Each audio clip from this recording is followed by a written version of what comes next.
नमस्कार, मी संजय वरकड. आपण सध्या पाहत आहात न्यूज यात्रा. आपण आज अत्यंत सोप्या पद्धतीने लोकसभेचं जे विशेष अधिवेशन सुरू आहे, त्यामध्ये देशामध्ये देशभरातील लोकसभा मतदारसंघामध्ये जी पुनर्रचना होणार आहे आणि त्यानुसार जे लोकसभेचे मतदारसंघ वाढणार आहे, तर महाराष्ट्रात साधारणपणे किती मतदारसंघ वाढतील?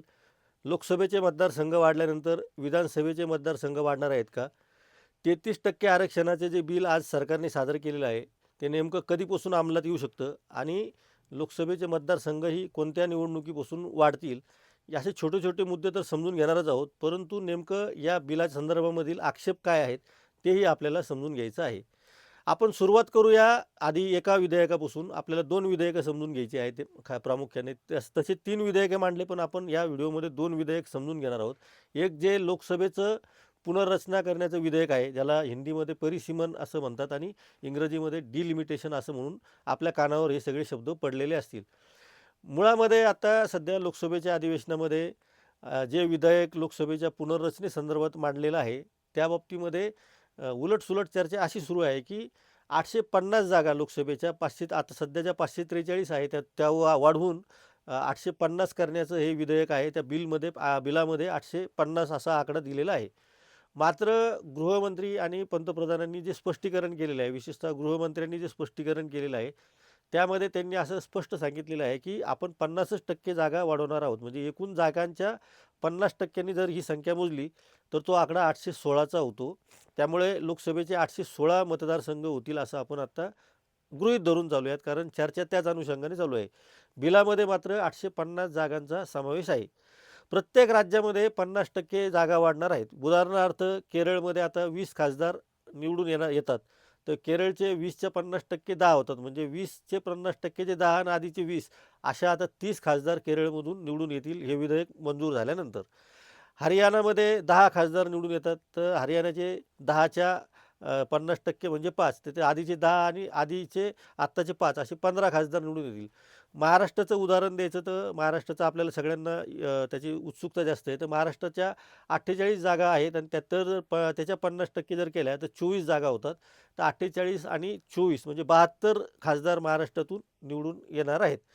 आता हे 72 खासदार कधी निवडून येणार आहे या बाबतीमध्ये सुद्धा गृहमंत्र्यांनी अत्यंत स्पष्टपणे स्पष्टीकरण दिलेलं आहे. त्यांचं म्हणणं असं आहे की 2029च्या निवडणुकीमध्ये हे लागू होणार नाही.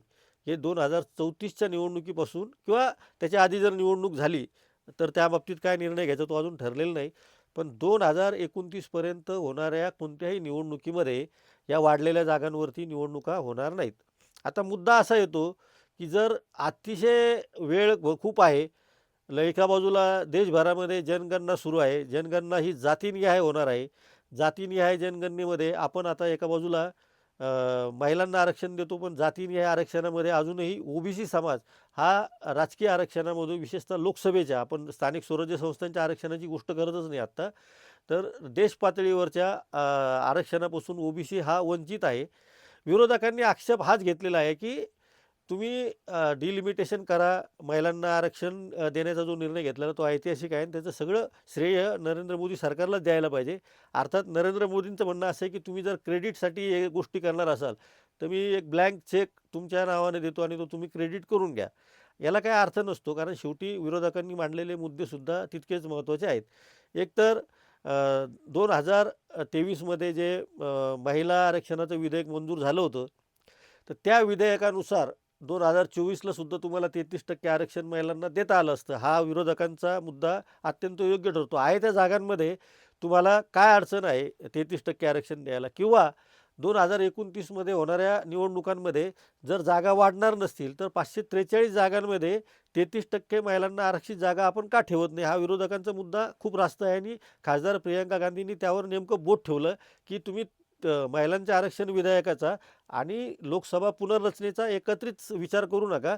तर महिला आरक्षणाचा जर निर्णय झालेला असेल तर ते आरक्षण तुम्ही तातडीनं द्यावं अशी त्यांची मागणी आहे. त्यामुळे आपण अत्यंत सोप्या पद्धतीने समजून घेतो आहोत की महिलांना जर 33% आरक्षण देण्याचा निर्णय झाला असेल तर लोकसभा मतदारसंघाची पुनर्रचना करायची असेल तर तिला वेळ लागणार असेल, त्यावर काही आक्षेप येणार असतील, त्या निर्णय प्रक्रियेत दिरंगाई होत असेल, तर हे नारी शक्ती वंदना जे विधेयक आणलेलं आहे, ते तुम्ही ताबडतोब अंमलबजावणी करण्याचा निर्णय का घेत नाही? हा प्रश्न खूप रास्त आहे आणि त्या पद्धतीनं सरकारने विचार करायला काही हरकत नाही. अर्थात आता येतो मुद्दा दुसऱ्या बिलाचा, की जो लोकसभेच्या जागा वाढविण्याच्या संदर्भात आहे. तर तिथं आक्षेप दक्षिणेतील राज्य असं घेत आहेत, की आमच्या जागा कमी होतील आणि उत्तर भारतातल्या लोकांचं पुन्हा संसदेवर वर्चस्व राहील आणि आमचं महत्त्व कमी करण्यासाठी हे विधेयक आणलं जातं आहे का? असा प्रश्न त्यांनी उपस्थित केलेला आहे. त्यालाही गृहमंत्री अमित शहा यांनी उत्तर दिलं, की असं कुठल्याही प्रकारचं आमचं हेतू नाही आणि आमचं नियोजन नाही आहे. त्यामुळं प्रत्येक राज्यामध्ये 50% जागा ह्या वाढणार आहेत. या बाबतीमध्ये खूप संभ्रम निर्माण झाले होते. ते संभ्रम अर्थातच केंद्र सरकारने आज दूर केलेले आहेत. त्यांची एकदा क्लॅरिटी सर्व बाबतीत झालेली आहे, की लोकसभेचे मतदारसंघ कसे वाढणार आहेत. त्यामुळं आता हे स्पष्ट चित्र झालेलं आहे, की महाराष्ट्रामध्ये जर 50% जागा वाढल्या, तर महाराष्ट्रामधून 48च्या ऐवजी आता 72 खासदार जातील. लोकसभेमध्ये आता 543 ची जी संख्या आहे, ती 816 वर जाईल, अशी आता एक अपेक्षा आहे आणि सर्वात शेवटी म्हणजे 2029च्या निवडणुकीनंतर 2034ला हे होणार आहे. तर 2034मध्ये या 816 जागांपैकी 33% जागांवरती महिलांना आरक्षण मिळेल. हे आत्ताचं चित्र आहे. हे अतिशय सोप्या पद्धतीनं आपण समजून घेतलेलं आहे. अर्थात हे बिल उद्या कशा पद्धतीनं समोर जातं, बिल पास होण्यासाठी सुद्धा 2/3 मतांची गरज आहे. त्यामुळे हे शेवटचा मुद्दा खूप महत्त्वाचा आहे. हे बिल पास होण्यासाठी 2/3 मतांची गरज आहे आणि त्या बिलाच्या मतदानाच्या वेळेस किमान 543 पैकी 272 पेक्षा जास्त खासदार, किमान 272 खासदार हे उपस्थितही राहिले पाहिजे आणि त्यांनी मतदानसुद्धा करायला पाहिजे. त्यामुळं उद्या काय घडतं आणि हे बिल कोणत्या दिशेने जातं आहे, त्याचाही आपण आढावा घेणार आहोत. त्यामुळे आपण पाहत राहा न्यूज यात्रा. हे आहे आपलं चॅनल.